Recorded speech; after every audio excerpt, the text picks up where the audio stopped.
পুলিশি নিরাপত্তার অভাবের অজুহাতে শেষ মুহূর্তে স্থগিত হয়ে গেল তৃণমূল পরিচালিত ফারাক্কা পঞ্চায়েত সমিতির সভাপতি নীলুফা ইয়াসমিনের বিরুদ্ধে অনাস্থা সভা। জঙ্গিপুরের মহকুমা শাসকের এই আকস্মিক নির্দেশিকার বিরুদ্ধে তীব্র ক্ষোভ উগরে দিয়ে সোমবারই কলকাতার হাইকোর্টের দ্বারস্থ হয়েছেন অনাস্থাকারী 22 জন সদস্য। এই ঘটনাকে কেন্দ্র করে বর্তমানে ফারাক্কার রাজনৈতিক মহলে ব্যাপক উত্তেজনা ও চাপান্তর তৈরি হয়েছে। ফারাক্কা পঞ্চায়েত সমিতির মোট আসন সংখ্যা 27টি।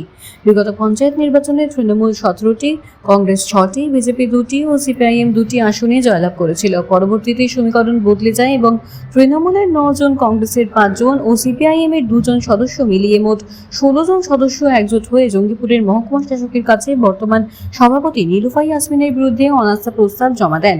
সেই আবেদনের ভিত্তিতে মহকুমা শাসক 29শে জুন অর্থাৎ সোমবার অনাস্থা সভার দিন ঘোষণা করেছিলেন। কিন্তু নাটকীয় মোড় ঘোরে বৈঠকের ঠিক 24 ঘন্টা আগে। ফারাক্কা বিডিও সুজয় ব্যাপারী মহকুমা শাসককে জানান, ফারাক্কা থানার আইসি অনাস্থা সভায় কোনো পুলিশ নিরাপত্তা দিতে পারবেন না। এই পরিস্থিতিতে আইন শৃঙ্খলার অবনতির আশঙ্কায় বাধ্য হয়ে রবিবার এক নির্দেশিকা জারি করে সোমবারের নির্ধারিত বৈঠক আপাতত স্থগিত করে দেন জঙ্গিপুরের মহকুমা শাসক। অনাস্থাকারীদের দাবি, 27 জন সদস্যের মধ্যে বর্তমানে 22 জন সদস্যই তাদের পক্ষে রয়েছেন। তাদের স্পষ্ট অভিযোগ, পরাজয় নিশ্চিত জেনেই সভাপতি নীলুফা ইয়াসমিন নিজের রাজনৈতিক প্রভাব খাটিয়ে পুলিশ প্রশাসনকে ব্যবহার করে এই বৈঠক ভণ্ডুল করেছেন।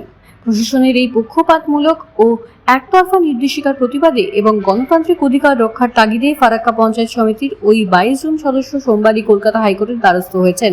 এখন উচ্চ আদালত এই বিষয়ে কি নির্দেশিকা দেয় সেদিকে তাকিয়ে রয়েছে ফারাক্কার রাজনৈতিক মহল।